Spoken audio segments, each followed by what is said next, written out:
up everyone? Welcome back to my channel. Really quickly, I'm going to do this makeshift intro here on Snapchat. So today I'm going to be showing you how you can make some spiderweb slime and some fake blood slime, which is pretty cool using like real fake blood. Real fake, that sounded weird. I'm super excited for these Halloween slimes, so make sure you give this video a big thumbs up for me and subscribe to my channel for more videos just like this one here. And hello, while we're on Snapchat, make sure that you go follow me on Snapchat. I'm actually thinking about doing a Snapchat giveaway, so if that's something that you're interested in, definitely let me know. Alrighty y'all, let's get started, shall we? I just love this filter.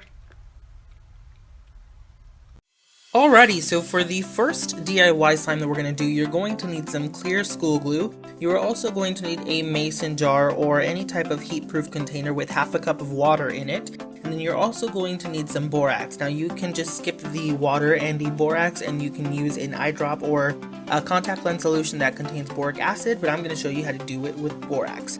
So we're basically going to be making some liquid glass here. So in a mason jar, I have a half a cup of water here. I'm just going to go ahead and put that in the microwave. It doesn't need to be boiling at all. It just needs to be a little bit warm so that our solution will kind of mix together seamlessly. So I'm going to put that in for about 30 seconds. Then once it's out, you can see that it's warm, it's not boiling. I'm going to go ahead and add in a teaspoon of the borax, and then I'm going to go ahead and mix that all together. Now the reason that we warmed it up, like I said, was so that there will be no borax crystals. You know, everything will just be kind of dissolved in the water. And that's exactly what we want, because if we were to just add it in like that, the borax crystals will actually show up in our slime, and that's not going to be cute. So that's why we did it like that, okay?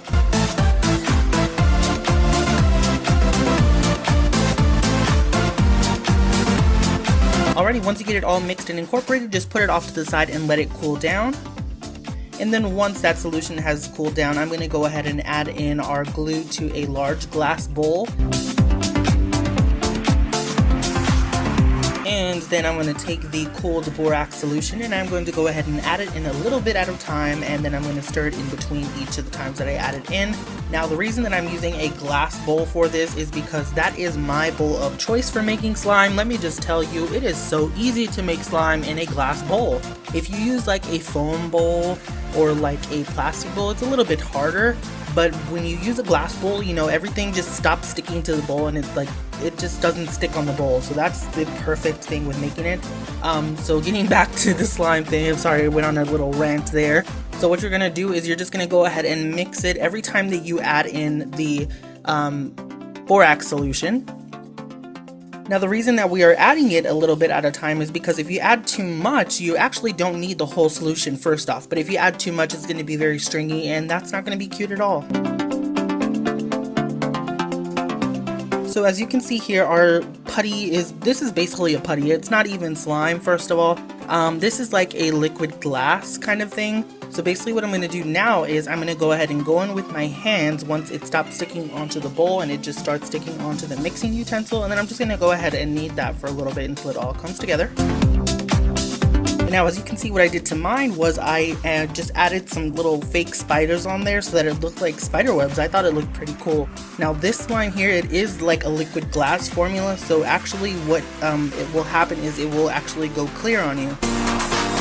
So I'm going to go ahead and put it in this little mini mason jar here and just leave it for a little bit, and in a couple of hours it'll go clear. But as you can see, it looks white right now, but that's perfect for the spiderweb look. So that was the spiderweb slime.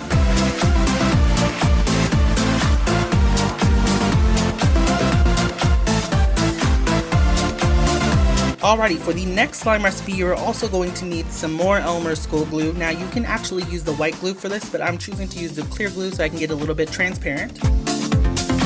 You're also going to need some blood gel. This you can really buy anywhere at this time, you know, during Halloween. And for added color, I'm going to use some red food coloring. And then also for this method, I'm going to be using the liquid starch.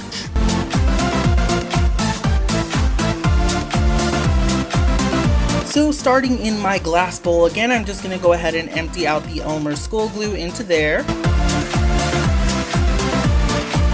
And then I'm going to go ahead and add in that fake blood gel.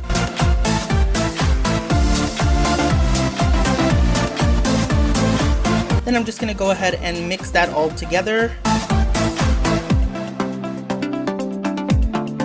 And that color really wasn't doing it for me. I felt like I could get it like a more true blood red, so I added in 12 drops of red food coloring, and then I stirred that all together.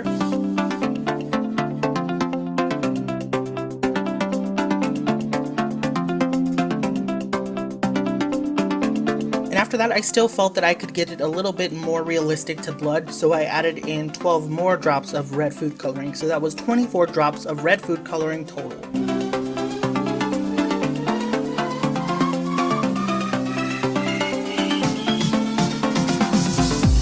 Alright, now the next step for your slime, you're just going to go ahead and add in the liquid starch. Now, I've said this a million times, I'm going to keep saying it every time I make a slime, I'm just going to tell you now. But you just need to add this in a little bit at a time. The reason that you don't want to add it in a lot, you know, on the first time is because, first of all, you don't really know how much you're going to need because there are no exact measurements for making slime. And secondly, you can really mess this up. Now, it's actually a good thing if you mess this slime up, the bloody slime. You can actually make it look like brains if you add in a whole bunch of liquid starch at one time and just kind of mix it together. But that's not the look I'm personally going for, so I'm just going to go ahead and do it the way I normally do it. I will tell you though that I think it's an ingredient inside of the fake blood, but I had to use like a lot more of this liquid starch than normal, and I'm just going to warn you on now. It wasn't a lot by any means, it was just a lot more than what I usually put in there.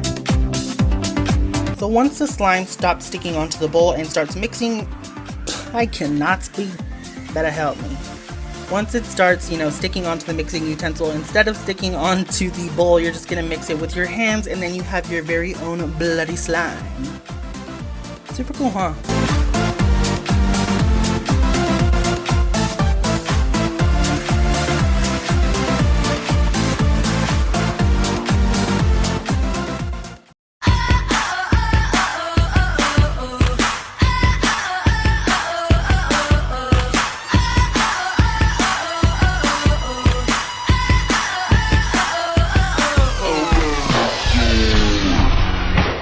That was pretty much it for this video. I really hope you all enjoyed it. If you did, give it a thumbs up and go ahead and subscribe to my channel. Subscribe to my channel and you will become a unicorn, and I'll give you a cookie or something. Just because you're that awesome. Also, you make sure that you follow me on Snapchat. I post a lot of behind the scenes stuff for my DIYs, and I'm also thinking about doing a giveaway, so let me know if you're interested. I love you all so much for watching. Thank you for everything, and I will see you all next time. Bye! I did the hand thing this time. Look at me go.